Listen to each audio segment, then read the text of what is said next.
Namaste and welcome to this exciting episode of Sathology Debunking Mythology। Sathology के इस episode में आपका बहुत बहुत स्वागत है। आज हम देखते हैं एक प्रेसिडेंट पुतिन की मीटिंग होने वाली है अगले हफ्ते में, भारत आने वाले हैं। बहुत बड़ा प्रोग्राम्स है, छोटा मोटा प्रोग्राम्स नहीं, बहुत बड़ा प्रोग्राम्स है। तो सबसे बड़ी बात होने वाली है SU-57 को छोड़ दीजिए, बाकी सब जो प्लेन्स के इश्यूज हैं उनको छोड़ दीजिए। सबसे बड़ी बात होने वाली है sharing infrastructure, building ships in India for Russia. 19 से 20 शिप्स बनेंगे और वो सारे रशिया को उसके लिए उसने ऑलरेडी पे कर चुका है। रूपी रूबल ट्रेड में उसका इनफ डिपॉजिट्स हैं, रुपए के इतने एसेट्स हैं रूपी में कि वो उससे पे कर सकता है। तो बड़ी डिपेंडेबल। तो इससे अमेरिका को आग लग गई है। इमेजिन करिए, Russian aircrafts, Russian ships Bharat में रिपेयर हो सकते हैं और फिर भारत से वो उनका जो कंस्ट्रक्शन होगा भारत में, और Russian aircrafts can stop at any Indian air force base. और साथ में डिफेंस कोऑपरेशन, इंटेलिजेंस कोऑपरेशन, ये दिस इज अनप्रेसिडेंटेड लेवल। मतलब भारत और रूस अपने रिश्तों को और आगे लेके जा रहा है। Bharat is the most dependable partner for Russia.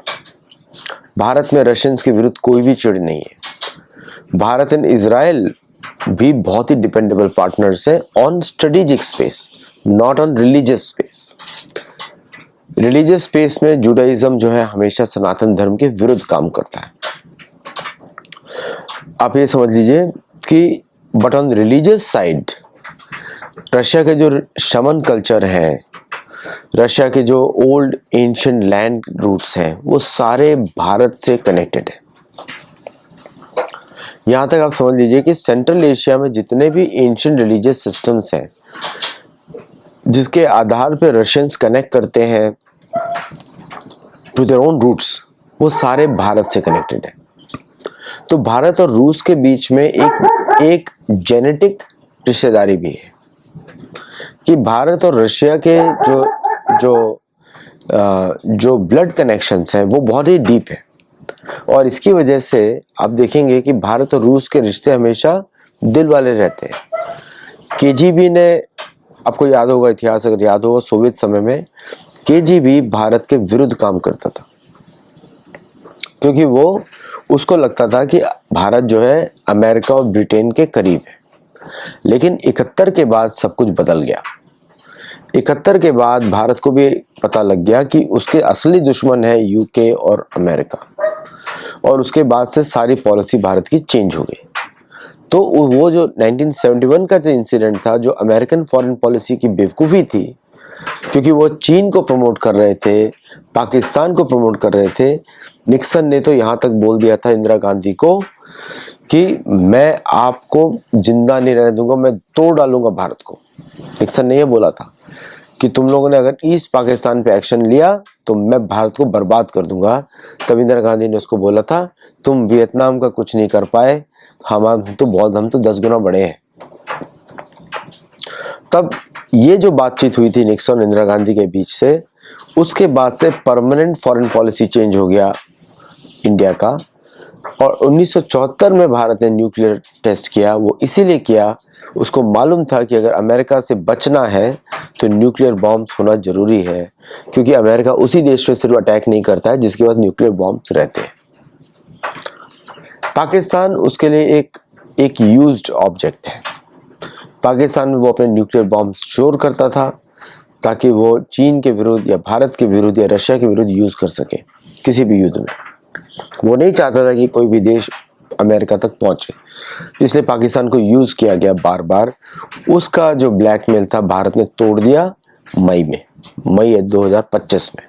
तो 2025 में भारत को स्ट्रेटेजिक ऑटोनॉमी मिली और भारतीय फोर्सेस को भी पता लगा कि चाहे अमेरिकी कितने भी एडवांस्ड हो, वो सामने टिक नहीं सकते भारतीय सेना के सामने या भारतीय टेक्निक्स के सामने या भारतीय टेक्नोलॉजी के सामने भी टिक नहीं सकते। भारत ने वो भी दिखा दिया विद F-35 का ग्राउंडिंग। F-35 का ग्राउंडिंग भारत ने किया था और वो इंडिया का टेक्निकल टेस्ट था कि किस तरह F-35 जैसे प्लेन को भी नीचे लाया जाए। F-35 ने बहुत कोशिश किया कि भारत के सेंसर जैसे सिस्टम्स को स्टडी करे, क्योंकि वो रिमोटली एक्टिवेट कर सकते हैं, लेकिन कुड नॉट डू इट। लेकिन इस तरह भारत ने और अमेरिका कंसिस्टेंटली मई के बाद पाकिस्तान को तैयार करवा रहा है सो दैट कि नेक्स्ट कॉन्फ्लिक्ट में उसके प्लेन्स या उसके एयरफोर्स भारत को कुछ नुकसान पहुंचाएं। ये कंसिस्टेंटली चल रहा है। भारत को अमेरिका को बहुत सारी पाकिस्तान को बहुत सारी मिसाइल्स दी, एमरैम्स दिए F-16 के लिए, प्लस उसने सेंसर्स अपडेट किए, उनका प्लेन्स का मेंटेनेंस करवाया टर्की के थ्रू, प्लस चीन को बोला कि और वेपन्स आप दो, but those weapons need to be separate. इस तरह अमेरिका ने पाकिस्तान को और तैयार किया ऑपरेशन सिंदूर के बाद। वो अभी भी चल रहा है और भारत भी जो है आगे बढ़ रहा है, क्योंकि उसको मालूम है कि अगला युद्ध जो भी होगा पाकिस्तान के साथ, उसमें अमेरिका की वो पूरी शक्ति लगने वाली है जो उसने यूक्रेन में लगाई थी। इसलिए अगर यूक्रेन से अमेरिका छूट रहा है, वो चाहता है कि पाकिस्तान वो बन जाए। इसलिए आप देख रहे होंगे सिंदूर ऑपरेशन में भारत में थोड़ी सी लेट हो रही है, या फिर उसके लिए भारत वेट कर रहा है कुछ राइट अपॉर्चुनिटी के लिए, इस हिसाब से वो काम कर सके। तो ये जो पूरा इंसिडेंट्स है ये चल रहा है।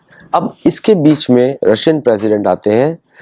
प्राइम मिनिस्टर मोदी ने ट्रम्प को हमेशा अवॉइड किया है, चौथी बार अवॉइड किया। पहले उन्होंने अवॉइड किया कनाडा से, यूएस आते वक्त बुलाया था ट्रम्प ने, फिर उसके बाद उन्होंने G20 दोहा में उन्होंने अवॉइड किया, फिर उन्होंने आसियान में अवॉइड किया और साउथ अफ्रीका में अवॉइड किया। 4 जगह अवॉइड किया और 5वां जगह अवॉइड किया फ़ोन कॉल्स लेना, तो 5 जगह अवॉइड किया। और उसका रीज़न ये था कि भारतीय प्रधानमंत्री को पता नहीं कि ये व्यक्ति किस तरह वो इन्फॉर्मेशन यूज़ करेगा, क्योंकि ये हमेशा रियलिटी टीवी वाली दुनिया में रहता है। इसलिए ये पता नहीं था भारत को कि ये कैसे रिएक्ट कर सकता है और क्यों रिएक्ट कर सकता है, कब रिएक्ट कर सकता है, ये भारत को पता नहीं। तो ऐसी अनसर्टेनिटी में मिलना नाचना ही अच्छा है। शायद 2026 की जो अमेरिका में G20 मीटिंग होने वाली है, वो भी शायद भारत अवॉइड करे, वहाँ पे फॉरेन मिनिस्टर को भेज दे या किसी और को भेज दे। लेकिन रशिया के साथ ऐसा नहीं है। ऑपरेशन सिंदूर से पहले, ऑपरेशन सिंदूर के बाद राजनाथ सिंह जी प्रेसिडेंट पुतिन से मिल चुके हैं, फिर हमारे जो जयशंकर जी मिल चुके हैं, फिर प्रधानमंत्री मोदी जी की रेगुलरली बातचीत भी होती रहती है। कंसिस्टेंटली ये चल रहा है और इस विजिट के लिए बहुत कुछ प्लान किया गया। उसमें से एक चीज़ है reusing each other's military bases and airspace for operations military purposes, which is a big deal, क्योंकि पूरा आर्कटिक इन्वॉल्व हो गया अभी, प्लस पूरा South Asia, Indian Ocean region plus Arctic, दोनों ही भारत के लिए एक्सेसिबल है और रशिया के लिए भी एक्सेसिबल है। तो रशियन फ्लीट्स को जो प्रॉब्लम होती थी ब्लैक सी में, वो तो ऑलरेडी कम हो जाएगी, because Russia will get access to it, और साथ में भारत की तरफ आना बड़ा आसान हो जाएगा। एट द सेम टाइम जो 1971 में युद्ध स्थितियां थी वो अभी वापस बन रही हैं। अमेरिका पूरी तरफ से अपने आप को आर्म कर रहा है for a possible bigger action by the Department of War of America in Indian Ocean region also, क्योंकि उसको लग रहा है कि कहीं, क्योंकि उसका 80% जो ग्लोबल ट्रेड है इंडियन ओशन रीजन से जाता है, एंड 80% की बात कर रहा हूँ। वाई 80%? क्योंकि आपको मैप दूसरी तरीके से समझना पड़ेगा। जो आपको फुटबॉल और दिखाई जाती है वो मैप नहीं है वास्तविक में। वास्तविक मैप जो होता है ग्लीसन का मैप होता है, और ग्लीसन का मैप ही आपके फ्लाइट रडार्स में सब जगह डाला जाता है। तो वो जो डिस्टेंस है, वो जो साउथ इंडियन ओशन रीजन है, that is very very crucial for Indian planners और रशियन प्लानर्स, क्योंकि यहाँ पे अगर दोनों नेवी रहेंगी तो साथ में चीन है जो अनट्रस्टवर्दी है किसी के लिए भी। चीन जो है रशिया के लिए भी अनट्रस्टवर्दी है, चीन अमेरिका के लिए भी अनट्रस्टवर्दी है, क्योंकि वो लोग दूर का नहीं सोचते, वो लोग पास का सोचते हैं। अगर आपको इतिहास याद होगा कि चोल के राजाओं ने भी चीनी सेनाओं को उस समय भी हराया था। चीन एक छोटा सा प्रांत है towards the east coast of China. वहाँ पे भी जब चोल राजा जब जाते थे तो चीनी वहाँ पे शिप लेकर आते थे, और चोल राजाओं का उस पर पूरा आधिपत्य था, पूरा कंट्रोल था। तो इसलिए भारत को पुराना इतिहास भी मालूम है कि चीनी लड़ नहीं सकते, बट चीनी कंस्ट्रक्शन बड़ी शिप्स बना सकते हैं भारत के जैसा। और लेकिन उस समय कोरिया भी चीनी था, यू शुड ऑल्सो रिमेम्बर। तो वही जो चीनियों की जो स्ट्रेंथ है जो साउथ कोरिया या नॉर्थ कोरिया में दिखाई देती है वही पहले थी। तो और क्या बेनिफिट होगा पुतिन और भारत के बीच की जब वार्ता होने वाली है?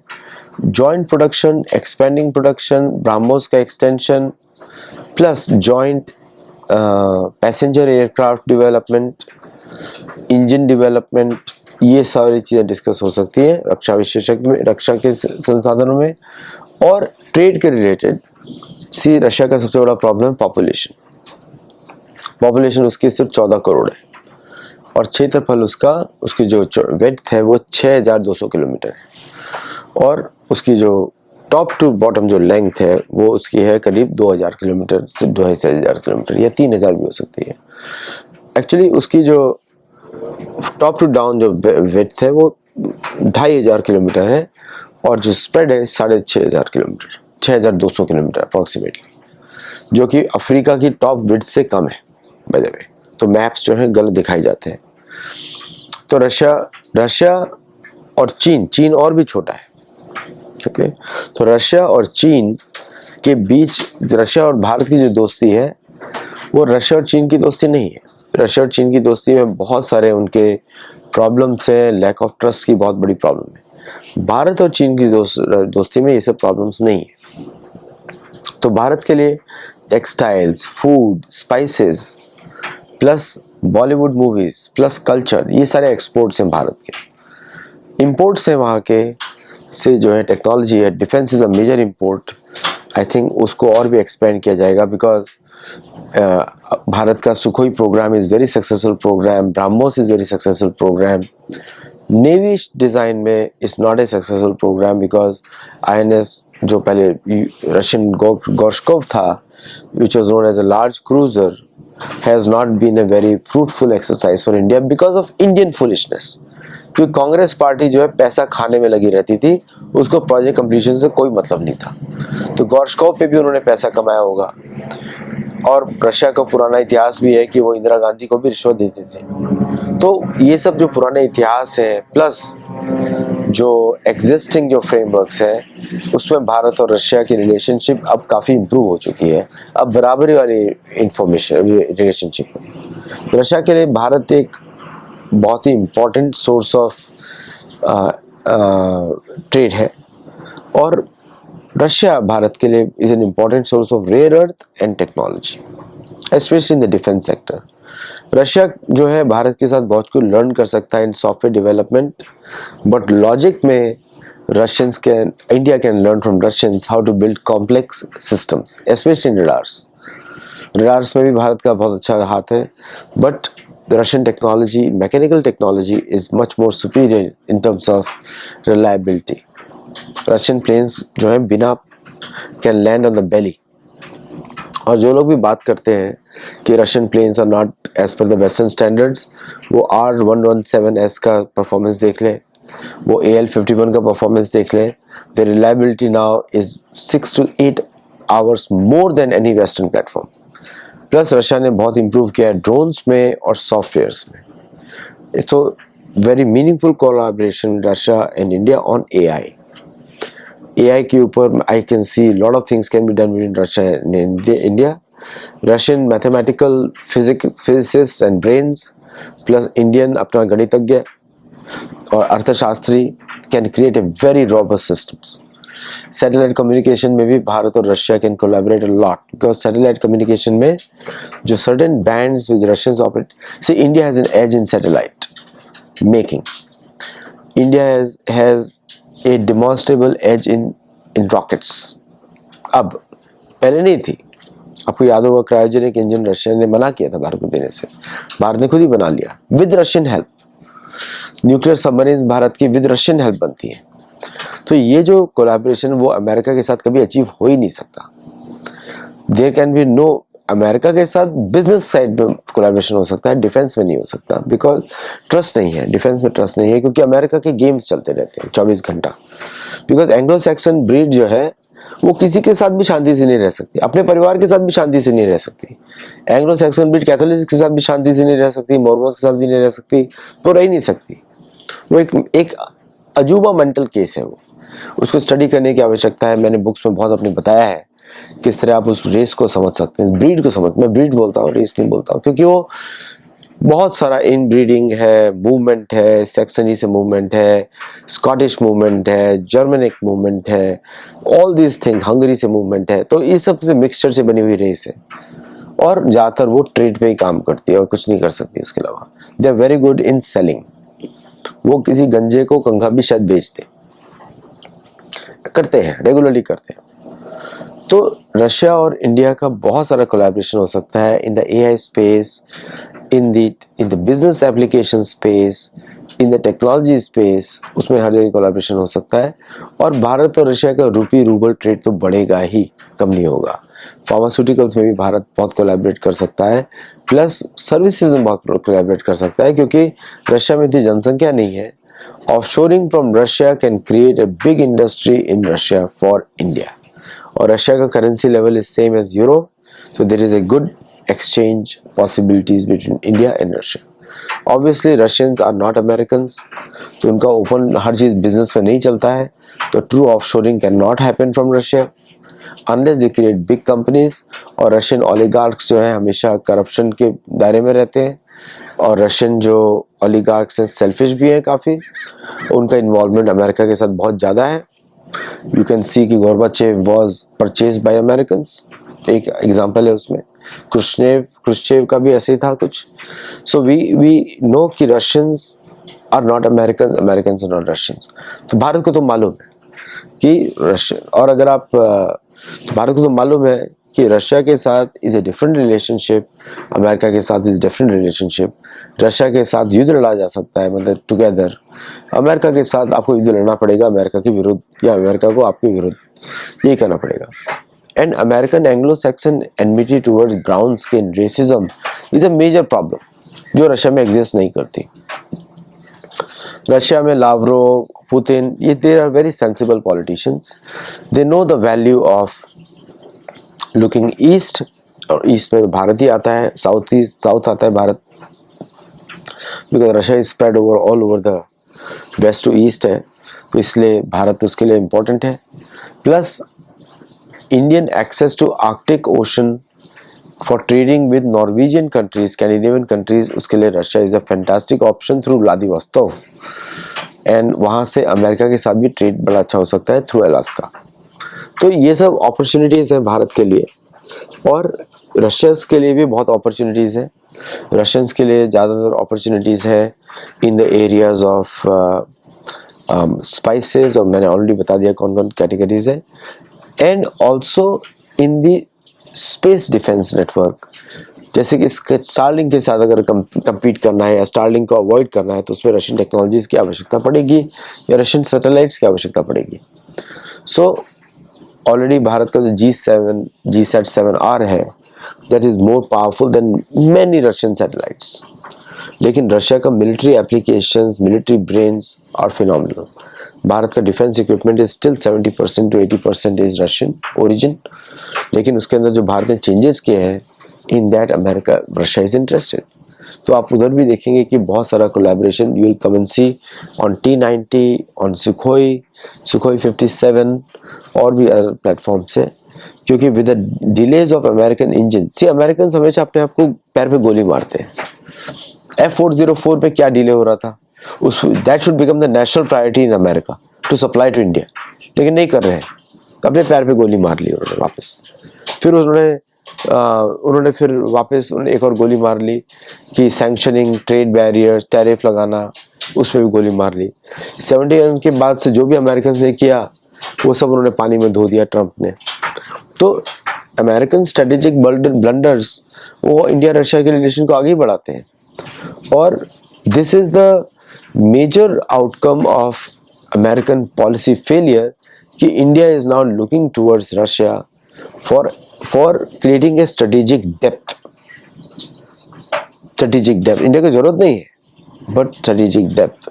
और रशिया को क्या होगा, control over Malacca Straits. Bharat को क्या लाभ होगा, कंट्रोल ओवर मेडिटेरेनियन ऑल्सो। तो lot of positives between the two countries, और इससे अमेरिका को पूरी जलन, जब अमेरिकन जलते हैं तो चुप हो जाते हैं। वो आप देख रहे हैं कि किस तरह उनका जो दोस्त, so called friend Modi, is now doing everything what is good for India, but उनके लिए कुछ पॉसिबल नहीं, क्योंकि अमेरिका एक गरीबी की तरफ जा रहा है। जैसे ही चर्च बिकम्स प्रोमिनेंट तो गरीबी की तरफ जाता है। सबने देख लिया है कि गरीबी है, और ब्रिक्स को अगर चलाना है तो भारत और रशिया को साथ होना ही पड़ेगा, बिकॉज चाइना अनरिलायबल है। चाइना को रिप्लेस किया जा सकता है, by the way China can be replaced, you know. तो सी कुछ और बन सकता है। मैं पहली बार बोल रहा हूँ कि चैनल पे China can be drop from BRICS, क्योंकि चाइना की actions are very inconsistent with what they are trying to do. तो चाइना की जगह कौन आ सकता है? आप लोग सी से कौन सा कंट्री हो सकता है आप मुझे बताइए, या के भी हो सकता है।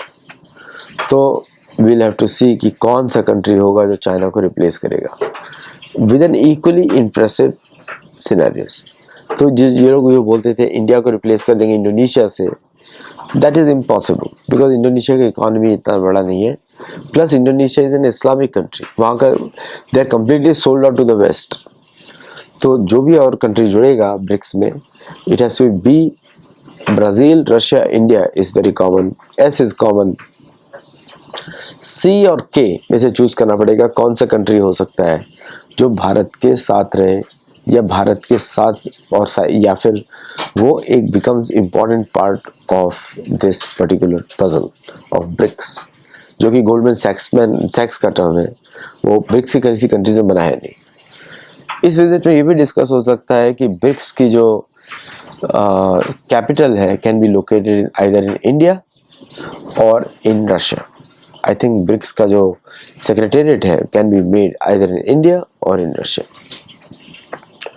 बहुत सारा चेंजेस हैं, परमुटेशंस हैं ग्लोबल पॉलिसी, ग्लोबल रिलेशंस में, और ये also it will be beginning of the end of December 6 आने वाला है।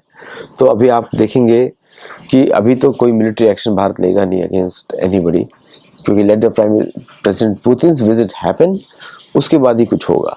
तो तब तक के लिए किसी भी बहकावे मत जाएं कि अभी भारत कुछ करेगा या भारत नहीं करेगा, because Putin's visit has to be made successful and after that Bharat will plan for something.